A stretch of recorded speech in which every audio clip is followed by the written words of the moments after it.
El tema de hoy es geometría del espacio o estereometría.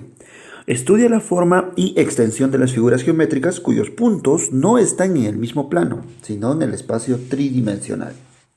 Espacio tridimensional.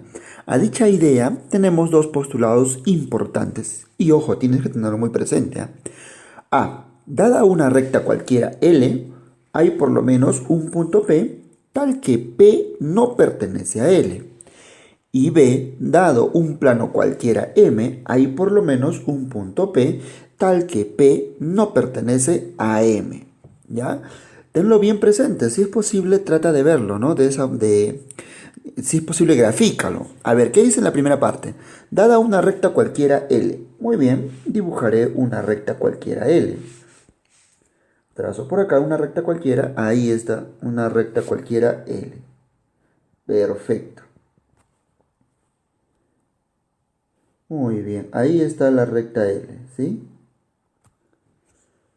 Hay por lo menos un punto P, hay por lo menos un punto P, muy bien, dibujo un punto P, que no pertenece a L, claramente, ¿no? Un punto P que está afuera, ¿ya? Ok, sabemos que hay muchos puntos que podrían estar fuera de la recta L. Excelente, queda claro. Luego dice, dado un plano cualquiera M, muy bien, dibujemos un plano cualquiera M. Ahí está un plano M, ¿sí? Hay por lo menos un punto P, a ver, este es M, ¿no? Hay un punto P, ¿ya? Tal que P no pertenece a M. Ahí está, no pertenece a M. Entonces, es claro ver, ¿no? Que hay muchos puntos fuera del plano M que no forman parte del plano. Esos son los dos postulados que tienes que tener en cuenta de aquí en adelante. Veamos ahora postulados del plano. Todo plano contiene al menos tres puntos no colineales. ¿Ya? Repito, postulado del plano. Vamos a hablar del plano. Entonces, ¿qué es lo que digo yo? En la primera parte me dice que todo plano, ok, todo plano, ahí está, ¿ya? Contiene al menos tres puntos no colineales. No colineales significa que no pertenecen a una misma recta, ¿ya? Ahí y ahí, por ejemplo, no son colineales, o sea, los tres no están en una misma línea, ¿ya? Ok, eso es la primera parte del postulado. La parte B. Dos puntos cualesquiera de un plano determinan una recta que está contenida en el plano. Claro, ¿no? Si yo trazo ahorita uno o dos puntos, esos dos puntos contienen a esta recta que estoy dibujando. Entonces, esta recta está contenida en el plano. ¿Ya? Muy bien. Ahora vamos a hablar de postulados del espacio. Ojo que quiero aclarar un poco la parte A, ¿no? Dice que todo plano contiene al menos tres puntos no colineales. Lo que también se puede decir que con tres puntos puedo yo formar ¿qué? Un plano, ¿ya? Entonces ahí también puedes verlo de esa forma. Veamos en los postulados del espacio. A. El espacio entre al menos cuatro puntos que no son. Ojo, el espacio contiene al menos cuatro puntos que no son coplanarios. Hace un momento vimos tres, ¿no? Ahí está, los tres sí o sí podrían estar contenidos en un plano. Es más, van a estar contenidos en un plano. Pero un cuarto, por ejemplo, uno que está fuera del plano, ya haría un espacio tridimensional, ¿no? Porque yo podría formar un sólido, por ejemplo, si uno de los puntos rojos sería la base y ya el punto que está afuera formaría la figura en 3D, ¿no? Ya sería un sólido, ¿ya? B.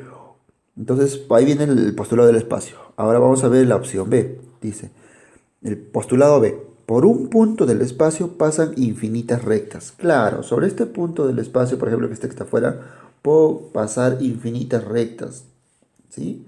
Y no hay ningún inconveniente. C. Por una recta del espacio pasan infinitos planos. Claro, si yo trazo una recta, ¿ya? Una recta, entonces yo puedo dibujar un plano que esté por esa recta, otro plano, ¿no? Que esté por esa recta, otro plano que esté por esa recta, y todas ellas sí o sí va a estar contenida. Recuerda que el plano puedo dibujarlo en distintas orientaciones, pero que esté contenida en esa recta. Entonces van a haber muchas. y entre ellas seguramente va a haber un ángulo, ¿no? Por ejemplo, acá va a haber un ángulo beta, entre ellas va a haber un ángulo alfa y así sucesivamente. Entonces ahí tenemos los tres postulados del espacio. Ahora vamos a hablar de cómo determinamos un plano, ¿ya? Y esto es parte teórico y eso va a arrastrar en los ejercicios, así que presta mucha atención en esta parte. Veamos, ¿qué dice? Un plano queda determinado por, a ver, tres puntos no colineales. Entonces, si yo quiero definir un plano P, basta con yo definir ¿qué? Tres puntos no colineales. Con tres puntos yo ya puedo formar sí o sí un plano, ¿ya? Entonces, por ejemplo, si coloco un punto más, ¿no? Si hubiera un puntito más, ¿cuántos planos habría?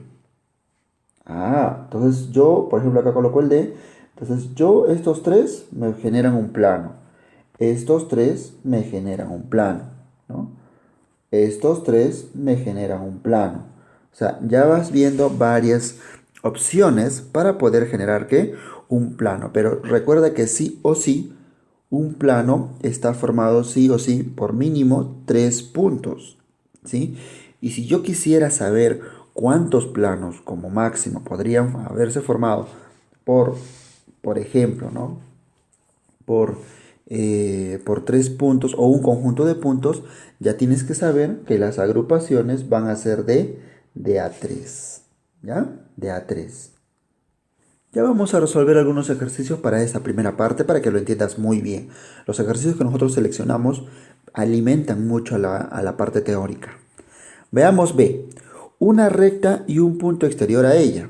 Ojo, para determinar un plano para que quede bien determinado, ahora no solo también podemos hacerlo por tres puntos, sino trazo una recta y un punto fuera de la recta, ¿no? Que no pertenezca a la recta. Entonces yo puedo definir un plano que pasa por la recta y que también el punto esté contenido en el plano. Entonces, esto ya definiría, ¿no? O sea, haría una región de espacio, del espacio, pero que sería un plano, ¿ya? Entonces, ya tenemos dos formas de definir un plano. O tenemos tres puntos colineales, o tenemos una recta y un punto exterior a ella. Veamos la tercera forma de definir un plano. ¿Qué es lo que necesitamos? Dos rectas secantes. Rectas secantes es que se crucen entre sí, ¿ya? Formando un ángulo cualesquiera, ¿no? Distinto de cero, obviamente, ¿ya? Entonces acá tenemos dos rectas secantes. Entonces si yo dibujo una región que contenga los dos planos, entonces estoy definiendo un plano, ¿ya? En función a estas dos rectas secantes. Entonces dos rectas secantes me pueden definir un plano. Ya, ahora vamos al cuarto, de dos rectas paralelas. Si yo tengo dos rectas, ¿no? Cualesquiera, en un espacio tridimensional, y sobre esa trazo una región que contenga los dos planos, perdón, a las dos rectas, entonces estoy definiendo un plano único que contenga a estas dos rectas. Con ello hemos llegado a ver ya las cuatro formas de definir ¿qué? Un plano, ¿sí? Con tres puntos, una recta y un punto exterior a ella, dos rectas secantes y dos rectas paralelas, ¿sí? Cuatro formas de definir un plano. Posiciones relativas de dos rectas en el plano. Tenemos A, estamos hablando de posiciones, ¿sí? Rectas secantes. Muy bien, dos rectas que se crucen o tengan un punto concurrente, ¿sí?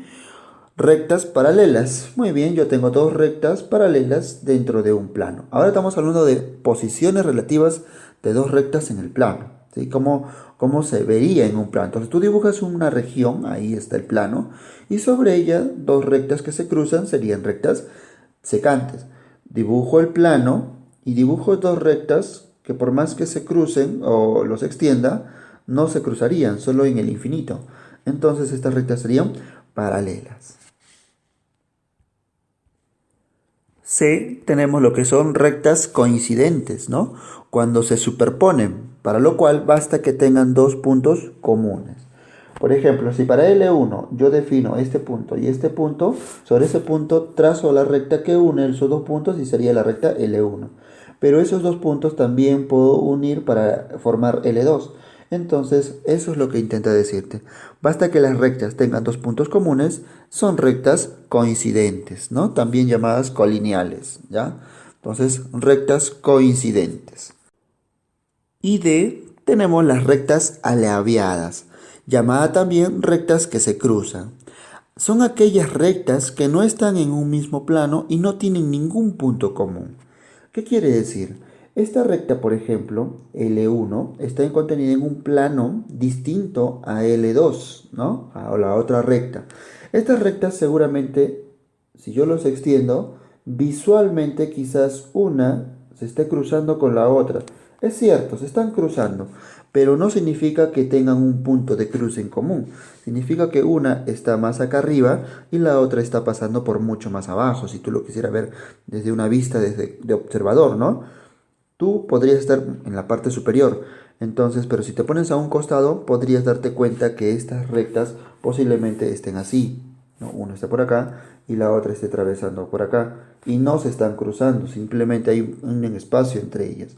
Es más, podrías encontrar una distancia entre ellas, ¿ya? Entonces, rectas alabeadas son aquellas rectas que no son paralelas, ¿ya? Que no son secantes, pero que tampoco se cruzan, o sea, no tienen un punto en común, ¿ya? No se van a interceptar, como quien dice, ¿ya?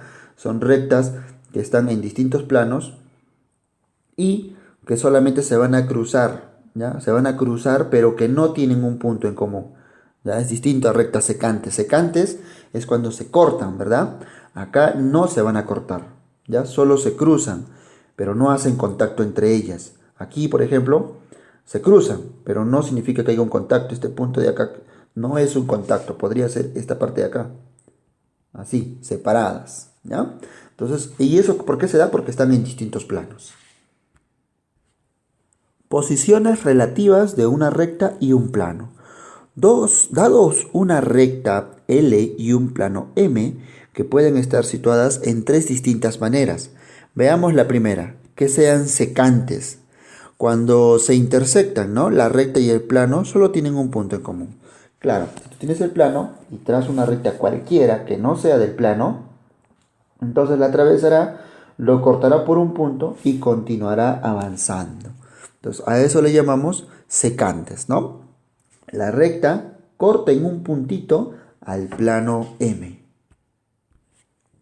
B, que sean coincidentes. La recta está contenida en el plano, en cuyo caso todos los puntos de la recta pertenecen al plano. Para que sean coincidentes, basta que la recta y el plano tengan dos puntos comunes. Es decir, para la recta L, digamos que estos dos puntos forman parte de la recta, ¿no? Y esos dos puntos también sean parte del plano. Entonces, la recta y el plano son coincidentes, están en un mismo espacio. C, ¿no? Que es la tercera posición relativa entre una recta y un plano, en cuyo caso ya vamos a hablar de los que son paralelos, ¿no? Estos se tiene a que no tienen ningún punto en común. Por ejemplo, tenemos un plano M y defino cualquier recta sobre ese plano, ¿ya? Y trazo una recta que sea paralela a esa recta contenida en el plano. Entonces se dice que esta recta será paralela al plano, ¿ya? Repito, si en el plano tenemos una recta cualquiera y esa recta es paralela a otra recta que está fuera del plano, ¿no? Que es paralela, entonces esta recta paralela será también paralela al plano, ¿ya? Propiedad. Para que una recta sea paralela a un plano, es condición necesaria y suficiente que dicha recta sea paralela a una recta del plano, ¿sí? Que fue lo que mencionamos hace un momento. Ahora vamos a hablar de posiciones relativas de dos planos. A. Planos secantes. Cuando se intersectan, ¿sí? Y tienen, por tanto, una recta común llamada intersección de dos planos. Ojo, si yo tengo dos planos, ¿ya? Y entre ellas se cruzan, van a encontrar una línea que se forma debido a la intersección de estos dos planos. Y en función a esa línea es que se genera una recta, ¿sí? A esa recta se le llama recta que contiene a la intersección de un plano, ¿ya? Entonces ya tenemos acá intersecciones de planos o también llamados planos secantes. B, tenemos los que son planos paralelos. Son aquellos que no tienen punto común alguno, ¿sí? Entonces el plano P es paralelo al plano O. Luego tenemos planos coincidentes, ¿no? Cuando se superponen, es decir, un plano está dentro de otro plano, ¿ya? Para lo cual basta que tengan tres puntos comunes no colineales, es decir, tres puntos que contengan a Q definen el plano Q, pero si esos mismos puntos definen el plano P, entonces los planos P y Q son planos coincidentes. Ángulo entre dos rectas alabeadas.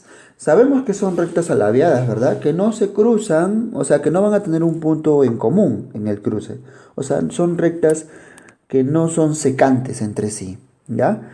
Pero que se cruzan, ¿no? O sea, sabemos que se cruzan, pero no tienen ningún punto en común. Entonces, por ejemplo, veamos acá, ¿no? ¿Cómo definimos el ángulo entre dos rectas alabeadas? A ver, es el ángulo que forma uno de ellos con una paralela a la otra trazada por un punto cualquiera de la primera. Por ejemplo, no existe esta recta de acá, ¿ya? No existe. La L3 no existe. Yo sé que L1 y L2 son rectas alabeadas. ¿Por qué? Porque la recta L2 pertenece a un plano y en ese plano no está contenida L1. L1 está fuera del plano, ¿ya? Pero ¿cómo yo defino el ángulo entre la recta L1 y L2? ¿No? Porque se puede formar un ángulo. Entonces se hace una proyección, ¿no? Trazo una paralela a la recta que está fuera del plano, una recta paralela que esté contenida en el plano. Y ahí nace L3. Y esa recta que está paralela a L1 recién formaría un ángulo alfa entre la recta L2 que estaba contenida en el plano.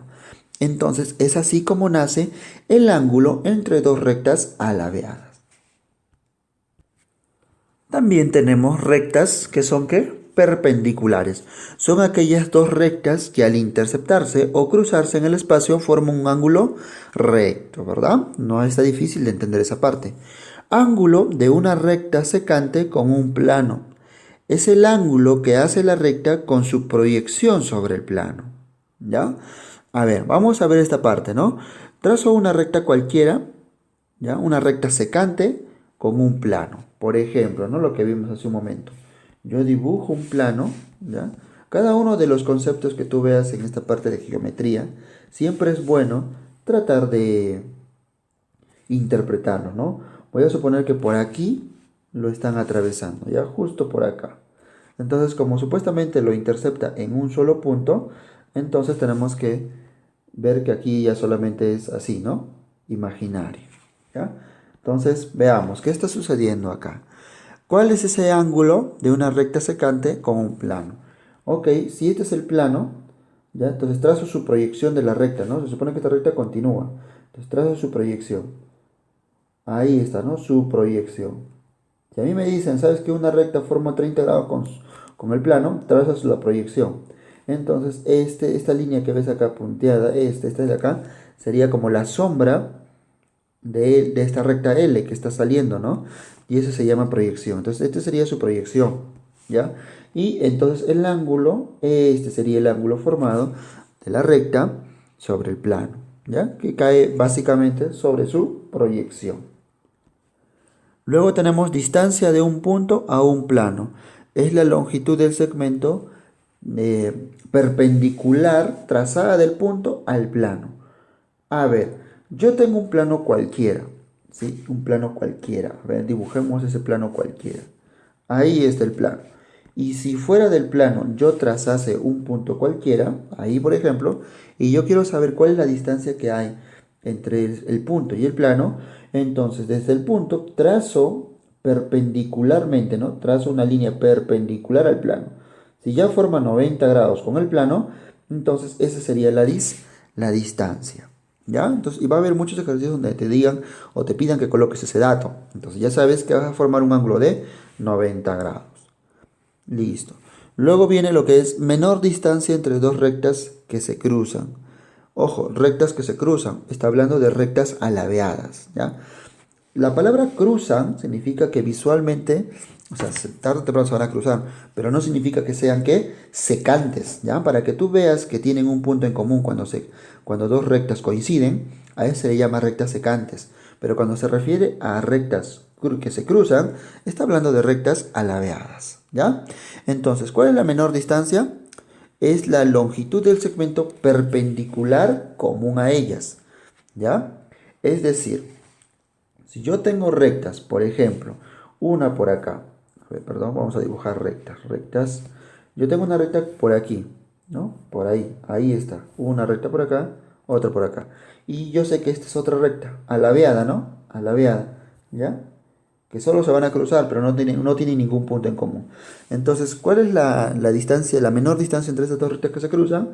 Ah, será aquella línea, ¿ya? Que une a los dos. A ver si no lo trazamos de otro color. ¿Ya? Será ese segmento que une a las dos, pero que es perpendicular a ella y perpendicular a la otra. Esa distancia entre ellas, porque sí la hay, ya hemos visto en la teoría, la menor de ellas, o la menor distancia entre las rectas que se cruzan, será aquella línea que sea perpendicular a cada una de las dos, ¿ya? Entonces ahí vemos, esa sería la menor distancia. Recta perpendicular a un plano. Si una recta es perpendicular a un plano, entonces es perpendicular a todas las rectas contenidas en el plano. A ver, vamos a ver esta parte, ¿no? Porque también es importante saberlo interpretar. Bueno, a mí me dice que yo trazo un plano, ahí está el plano, ¿sí? Y sobre ella yo trazo una recta que sea perpendicular al plano, ¿no? Por ejemplo, trazo esta recta de acá. Ahí está, trazo esta recta. ¿Sí? Muy bien, ahí tenemos la recta y justo lo va a cruzar en un punto, ¿no? Por ejemplo, aquí, ¿ya? Lo cruza. Pero como me dice que es ojo, está cruzando, ¿no? Lo que significa que esta partecita imaginariamente no hay, ¿ya? Ahí está. Entonces, ¿qué es lo que me está intentando decir? Que si yo tengo, por ejemplo, ojo, si está cruzándolo perpendicularmente, entonces hay un ángulo entre la recta y el plano, ¿verdad? Formando un ángulo de 90 grados. Muy bien, ahí está, ¿no? 90 grados con el plano. Pero ¿qué más me está diciendo? Que si sobre el plano yo tengo varias rectas, ¿ya? Varias rectas por distintos lugares, ¿no? Por acá, por ejemplo, otra, ¿ya? Entonces también será perpendicular a cada una de ellas. Es decir, yo las puedo trasladar, ¿no? Las puedo trasladar y los coloco en el punto de intersección, por ejemplo ahí, y luego vemos por acá, a ver, vamos a ver, que esta misma de acá, entonces la traslado ahí, ¿ya? Como puedes observar, y esa de ahí también, ¿qué sucede? Esa misma recta de color azul que era perpendicular al plano, también será perpendicular a cada una de ellas. Por ejemplo, será perpendicular a esta recta y también será perpendicular a esta recta. O sea, es perpendicular a cada una de ellas. Eso es lo que te dice esta parte, ¿ya? Veamos cómo lo dice de manera formal esta propiedad, ¿no? Para que una recta sea perpendicular a un plano, es condición necesaria y suficiente que dicha recta sea perpendicular a dos rectas secantes del plano. Como entenderás, yo dibujé dos rectas que están contenidas en el plano. Esas rectas son secantes.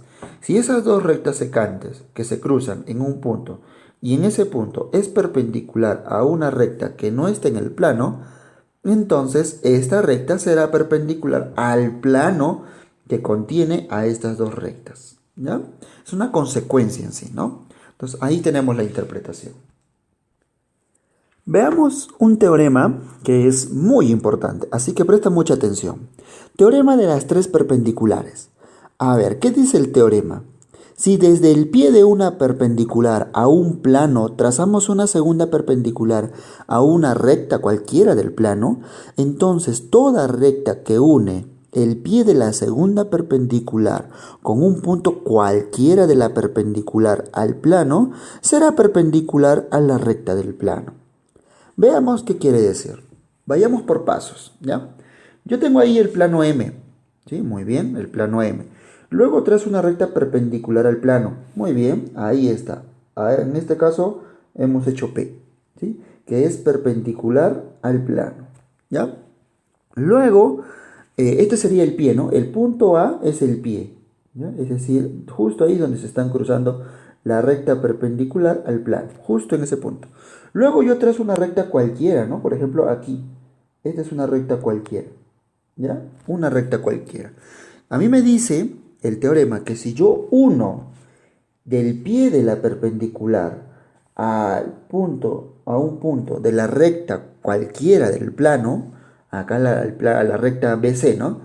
Y formo un ángulo de 90 grados, ok, ahí está, estoy formando un ángulo de 90 grados entre la recta que he trazado desde la base, desde el pie, hacia el punto de la recta. Y si formo un ángulo de 90 grados, ¿qué es lo que me dice la propiedad? Que si yo trazo desde un punto cualquiera de la recta perpendicular al plano a justamente al mismo punto donde fue perpendicular a la recta desde la base de la perpendicularidad, es decir, desde donde ha sido formado con esta recta azul, entonces también será perpendicular a la recta. Ojo que este punto de acá es un punto cualquiera.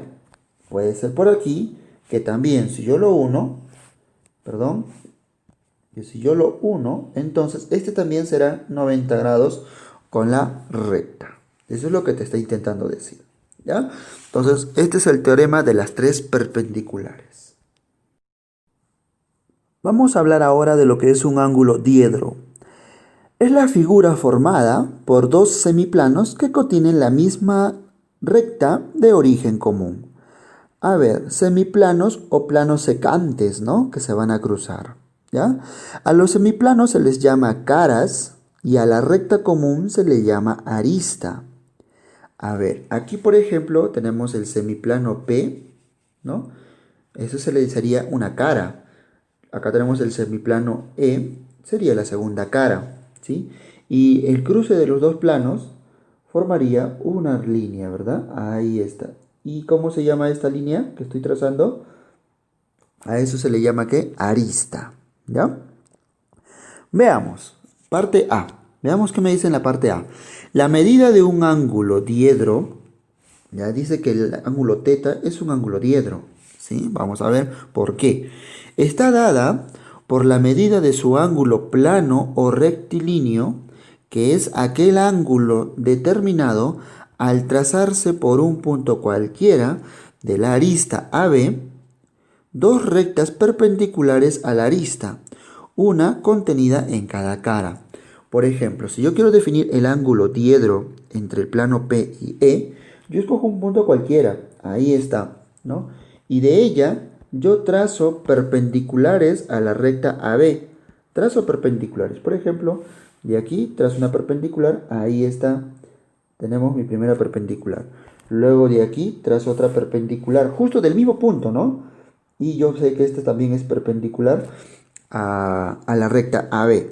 Entonces, el ángulo formado entre esas dos rectas azules, ¿no? Que son perpendiculares a la recta verde, ese sería el ángulo diedro. Ese sería el ángulo entre los planos P y D, ¿ya? Entonces, el ángulo diedro es el ángulo formado entre dos caras, entre dos planos. Ahora, en la parte B me dice que los diedros, o sea, los ángulos diedros, se clasifican similar a los ángulos que hemos definido en el plano. Veamos acá lo que es un semiplano bisector. Es aquel semiplano que partiendo de la arista de un diedro lo divide en dos diedros de igual medida. A ver, ahí tenemos los dos planos azules, ¿sí? De plano de color azul. Entonces, el ángulo entre dichos planos, ¿no? Entonces yo trazo por acá cualquier recta desde un punto. Escojo un punto de la recta verde que es la recta común al corte de los dos planos azules, ¿no? Entonces, ¿cómo definíamos un ángulo diedro? Bueno, si yo de un plano trazo una línea cualquiera que sea perpendicular a la recta verde, como ahí está, y luego de ese mismo punto trazo una recta al otro plano, pero que sea perpendicular también a la otra recta, entonces el ángulo entre esas rectas, que sería todo este de acá, ya todo, que sería en este caso 2 alfa, el ángulo total, sería el ángulo diedro, ¿no? El ángulo entre esos dos planos de color azul. Entonces, ¿cómo defino yo un semiplano bisector? Entonces, es como que trazo una línea ahora que también va a ser perpendicular a la línea verde del cruce de los dos planos azules, pero justo a ese ángulo diedro lo divido por la mitad. ¿Ya? Lo divido por la mitad. Entonces quedaría como alfa alfa. ¿Estamos de acuerdo? Ese sería, define una recta y sobre esa recta puedo definir yo un plano. Ahora, ese plano que estoy definiendo, que va a ser este plano de acá de color rojo, que contiene a esta misma recta que bisecó al ángulo diedro, es como el teorema de la bisectriz, ¿no? Entonces va a bisecar al ángulo diedro, entonces al plano que contiene esa recta, que dividió al ángulo diedro en dos, será llamado plano o semiplano bisector. ¿Ya? A ese plano que contiene a esta recta se le llama semiplano bisector. ¿Y cuál es la propiedad que se cumple? Ah, muy bien. Veamos acá, por favor. ¿Qué es lo que te dice? Si yo escojo un punto cualquiera, ¿ya? Un punto cualquiera de esa recta que bisecó al ángulo, ¿ya? Un punto cualquiera en el plano, ¿sí? Prácticamente ese punto pertenece al plano de color rojo, ¿no? Al semiplano bisector. Entonces, desde ese mismo semiplano, desde ese mi punto, yo trazo una distancia a un plano que mide D, será lo mismo que trazar la distancia de ese punto al otro plano, en el punto M, por ejemplo. Y también será, ojo que la distancia es 90 grados, ¿no? Entonces, esas distancias son iguales, ¿ya? Eso es lo que me dice, o la propiedad del semiplano bisector. Ojo que para que lo tengas bien clarito o no te olvides, esto es muy parecido al teorema de la bisectriz, ¿no? Es muy parecido al teorema de la bisectriz, ¿ya? Solo que aquí tenemos el teorema de la bisectriz en 3D, ¿no? Y a esa recta, que se le llama bisectriz, acá se le conoce como semiplano bisector. Veamos qué dice este teorema que también es muy importante, ¿eh? Y tenlo presente porque me ayuda muchísimo en los ejercicios. Si los lados de un ángulo plano son perpendiculares a las caras de un diedro, el ángulo y el diedro son suplementarios, es decir, suman 180 grados. A ver, entendamos esta parte. ¿Qué es un ángulo plano? Es un ángulo en todo lo que hemos visto de geometría plana, ¿verdad? Entonces, aquí por ejemplo tenemos el punto F. Yo trazo una línea cualquiera, y interior entre esas dos líneas he formado ¿qué? Un ángulo. ¿Ya? A eso le llamamos ángulo plano. Yo, por ejemplo, acá le voy a poner alfa, ¿sí? Ok. Ahora, este ángulo plano, ¿ya? Uno de sus lados coincide o intercepta un plano, ¿no? Y si este lo intercepta de forma que hay un ángulo de 90 grados en el cruce, y con el otro plano también hay un ángulo de 90 grados en el cruce, ¿ya? Y entre esos planos hay un ángulo diedro, ¿no? Que se le conoce el ángulo entre caras, ¿no? ¿Ya? Ok, que a este le puedo llamar beta. Entonces, lo que se cumple es que el ángulo plano y el ángulo diedro van a sumar 180 grados. Es decir, alfa más beta será igual a 180 grados. Planos perpendiculares son aquellos planos que al interceptarse forman ángulos diedros o forman diedros rectos, ¿no? Entonces acá, por ejemplo, 90 grados, ¿no? El plano P con el plano E, 90 grados. Luego tenemos el plano P con R, también este angulito sería 90 grados, ¿no? Luego el plano E con el plano R también forman un ángulo diedro de 90 grados, ¿ya? Ok, entonces de manera formal, veamos qué dice el punto A. Si una recta es perpendicular a un plano, todo plano que pasa por ella es perpendicular al primero. ¿Ya? Claramente, ¿no? B. Si dos planos son perpendiculares entre sí, toda recta contenida en uno de ellos y perpendicular a su intersección es perpendicular al otro plano. Recuerda que esta es la recta que tienen en común cuando son perpendiculares. ¿Ya? Ahí está. Entonces, a eso se refiere cuando una recta contenida en el cruce, ¿no? Y si yo trazo cualquier otra recta contenida en el plano, entonces será también perpendicular a esa recta de intercepción. ¿Ya? Entonces ahí tenemos, por favor, trata de interpretar cada uno de estos puntos. Ya lo hemos hecho en varias ocasiones. Estoy seguro que tú puedes hacerlo también paso a paso. Área de la proyección de un triángulo en el plano. Esto es muy común, ¿ya? Ya estamos formando parte de operaciones. Veamos.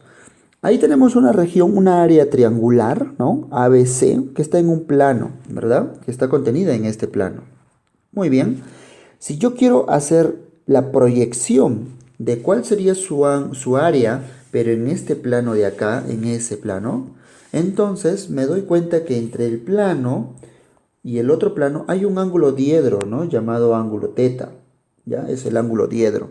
Entonces, para definir el área del triangulito, ¿no? Su proyección sobre este plano de acá, es como que aplicar coseno. Mira, esta área que estoy achurando ahorita, ya que está sobre el plano, como quien dice, plano horizontal, será igual a ¿qué? A el área de color amarillo, ¿sí?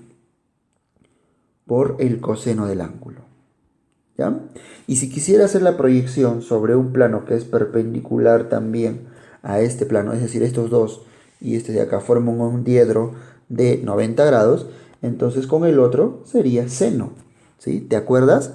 La descomposición en lo que es vectores, aplicas coseno donde está el lado, ¿verdad? Y seno con el otro. Acá funciona lo mismo con planos. Acá será coseno con el ángulo que ha formado el plano y será seno con el otro. Entonces, si yo quisiera hacer la proyección de este triangulito sobre esta figura, que más o menos sería así, entonces esta área de color azul que estoy dibujando acá, para este triangulito, será con seno, ¿ya? Eso es lo que quiero que lo tengas presente. Entonces acá estamos hablando de, como quien dice, proyectar sobre un plano una área definida. Ahora vamos a hablar de lo que es un ángulo poliedro, sólido o anguloide. Es la figura formada por tres o más planos, en este caso caras. ¿Ya? Repito, es aquel ángulo que ya no son dos caras nada más. Dos caras me definían que un diedro, un ángulo diedro, ¿ya?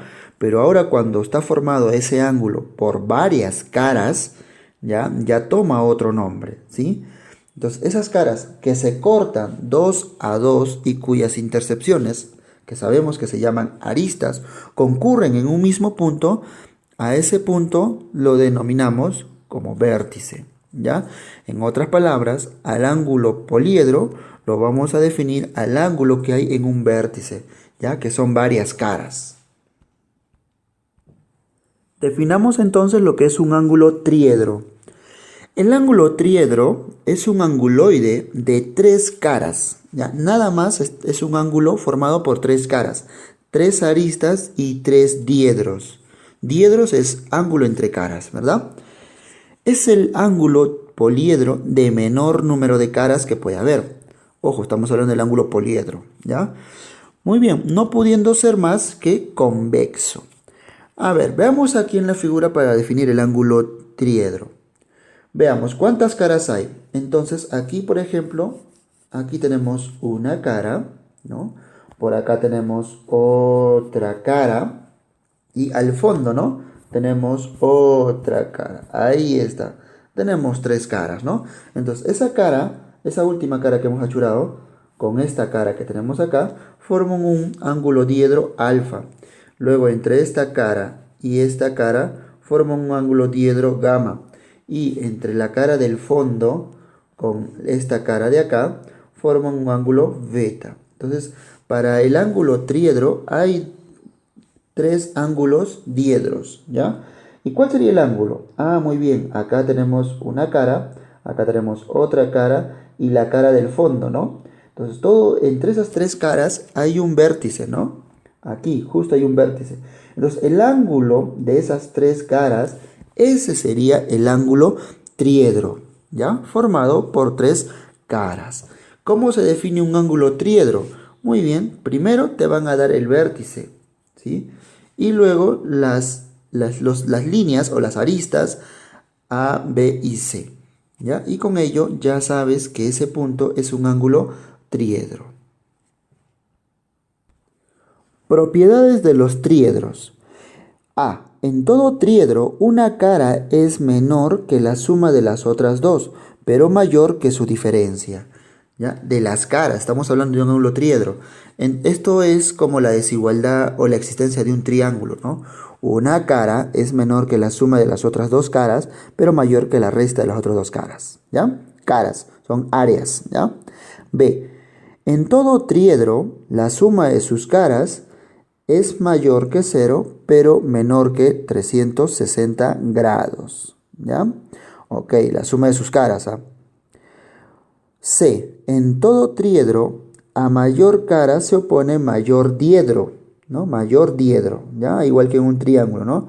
Y a caras congruentes se oponen diedros, ojo, diedros son ángulos entre caras, se oponen diedros congruentes también. D. En todo triedro, la suma de sus diedros es mayor que 180, pero menor que 540. ¿Ya? Repito, en todo triedro, la suma de sus diedros es mayor que 180, pero menor que 540. En la figura anterior hemos visto alfa, un diedro gamma y un diedro beta, ¿verdad? Entonces, ¿qué me dice acá? La suma de sus diedros será mayor que 180, sí o sí, pero menor, sí o sí, que 540. Clasificación de los triedros. A. Triedro escaleno. Sus tres caras son de diferente medida. ¿Ya? Triedro isósceles. Sus dos caras miden iguales, ¿no? Hay dos caras que miden iguales. Triedros equiláteros, ¿no? Sus tres caras tienen igual medida. No necesariamente sus ángulos diedros son de 60 grados, ¿no? Sus ángulos diedros, ¿ya?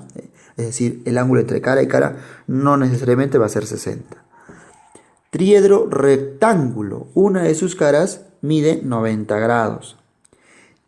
Triedro birectángulo. Dos de sus caras miden 90 grados cada una.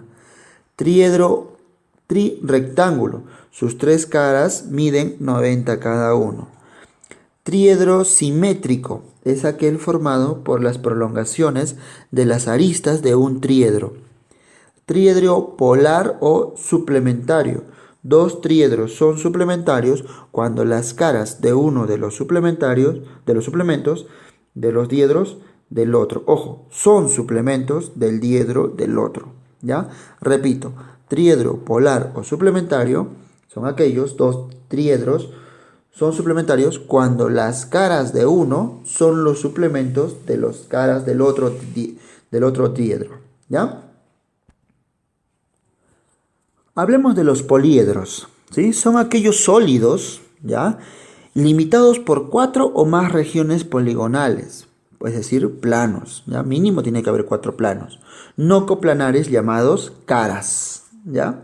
Entonces acá tenemos, por ejemplo, una figura donde tenemos 4 caras, ¿no? Una cara, 2 caras. Luego aquí tenemos 3 caras, 4 caras. Acá tenemos una de 5, ¿no? 5 caras en realidad, ¿ya? Muy bien, entonces aristas, este sería una arista, aristas son cada una de las líneas, ¿no? De las intersecciones de una cara con otra cara. Ahí tenemos las aristas, ¿ya? Vértices, ¿no? Son los puntos, son los ángulos que se forman ahí, ¿no? Por ejemplo, el punto A es un ángulo triedro, porque acá tenemos una cara, acá tenemos otra cara, y luego tenemos esta cara de acá, ¿no? Con respecto a esta de acá. Entonces ahí tenemos un ángulo triedro, ¿ya? Diagonal es el segmento que une dos vértices que no están en la misma cara. Aquí, por ejemplo, yo no puedo trazar un vértice, ¿verdad? ¿O sí? Por ejemplo, si de B me puedo ir a D, no, porque estaría contenida en un mismo plano. Tampoco de aquí me puedo ir a O, porque están contenidas en este plano o en el otro plano, ¿ya? Entonces, diedros y ángulos poliedros, ¿no? El O sería un ángulo poliedro, ABC es un ángulo poliedro, pero si yo quiero definir un ángulo diedro, sería el de esta cara, trazo una perpendicular, y de esta cara, de ese mismo punto, trazo otra perpendicular a esta cara. Entonces, este recién sería el ángulo alfa, que sería el ángulo diedro, ¿no? Diedro, de dos caras, ¿ya? Clases de poliedros. Poliedros convexos, cuando al considerar cualquiera de las caras, todo el sólido queda en un mismo lado de él. Y luego tenemos poliedros cóncavos, cuando al considerar una de las caras, todo el poliedro queda repartido a uno y otro lado de la cara considerada. Hablemos del teorema de Euler. En todo poliedro se cumple que su número de caras más el número de vértices es igual al número de aristas más 2. A ver, repito, en todo poliedro se cumple que su número de caras más el número de vértices es igual al número de aristas más 2. Veamos acá, por favor. ¿Cuántas caras tenía aquí? Ya lo hemos contado, ¿no? Tenía 5 caras. Muy bien, 5. Muy bien. De esto vamos a contar ahora los vértices, ¿no? ¿Cuántos vértices hay? 1, 2, 3, 4, 5 vértices, ¿verdad? Entonces acá tendríamos más 5, ¿no? 5 vértices, ¿ya? Dice va a ser igual al número de aristas más 2, ¿ok? Contemos ahora las aristas, ¿no? Acá tenemos 1, 2, 3, 4 aristas. 1, 2, 3, 4 aristas. Ahí tenemos 8 aristas, ¿no? Entonces tenemos acá 8 aristas. Más 2 sí coincide, ¿ya? Entonces tenlo presente por si te hacen ese tipo de preguntas. Veamos otro teorema, ¿no? De Euler. En todo poliedro, la suma de los ángulos de todas sus caras es igual a 360 por el número de vértices menos 2, ¿ya? Entonces, la suma de los ángulos de las caras será igual a 360 por el número de vértices, ¿no? ¿Cuántos vértices había acá? 5 vértices, ¿no? Vértice A, B, C, D y el O. Menos 2, ¿ya? Y esa sería la suma de todos los ángulos de las caras.